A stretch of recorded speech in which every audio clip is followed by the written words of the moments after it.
Episode 7 begins in a quiet and emotional way, but underneath that calm feeling, there is tension everywhere. Rue spends most of the episode trying to act like she is finally doing better. She speaks softer, avoids conflict, and even tries to reconnect with people she pushed away earlier in the season. But the show keeps giving us signs that something is wrong inside her mind. Every time Rue smiles, the camera holds on her face a little too long, almost like the show wants us to question whether her emotions are real or forced. One of the biggest clues comes during the scene where Rue sits alone after the party. Nothing dramatic happens there, but the silence says everything.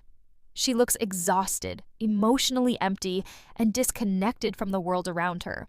That moment becomes important later because it tells us that Rue is not truly healing. She is surviving one day at a time, and those are two very different things.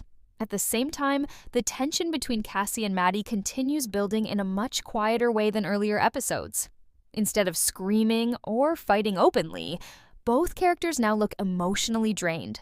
Cassie seems desperate for validation, while Maddie acts cold and distant, almost like she has accepted that nothing around her can be trusted anymore. One small detail many viewers missed happens during the hallway scene when Cassie tries to speak, but Maddie refuses to fully look at her. That moment lasts only seconds, but it shows how broken their friendship has become. The show is no longer treating their conflict like normal teenage drama. It now feels personal, painful, and dangerous. Cassie looks like someone slowly falling apart from guilt, while Maddie looks like someone planning to protect herself emotionally before things get worse. Then there is Nate, who may be the most disturbing part of the entire episode. What makes Nate scary in episode 7 is not anger. It is control. Earlier in the season, he was explosive and emotional, but now he speaks calmly, moves carefully, and watches everyone around him without revealing his real thoughts.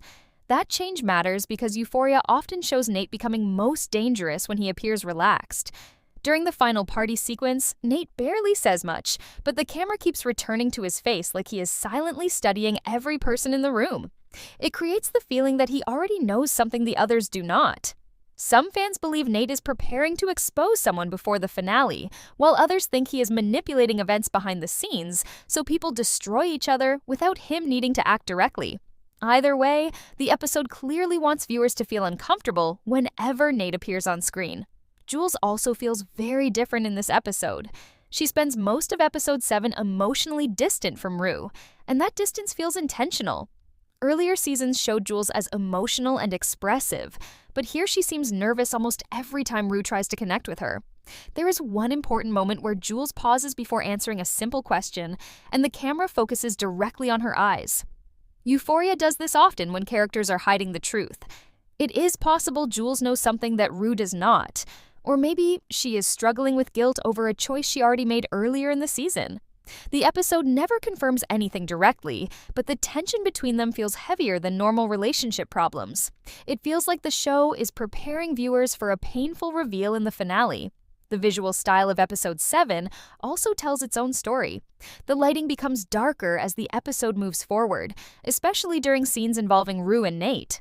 Bright neon colors are still present, but now they feel colder and less beautiful than before. In earlier seasons, the neon lights often represented excitement, chaos, or emotional freedom. But here they almost feel empty, like the characters are trapped inside artificial emotions. Even the music choices feel different. Many songs in the episode sound softer and slower, creating a heavy emotional atmosphere where every conversation feels uncomfortable. The show wants viewers to feel emotionally tired alongside the characters, and that choice makes the ending much more powerful. By the time the final minutes arrive, the episode almost stops feeling like a normal teen drama completely. The pacing slows down, conversations become shorter, and the silence between characters becomes more important than the actual dialogue. Rue's narration near the ending sounds reflective, but also uncertain, almost like she knows something bad is coming but cannot stop it. That is why the final phone call scene feels so important. The show never fully explains who can be trusted anymore.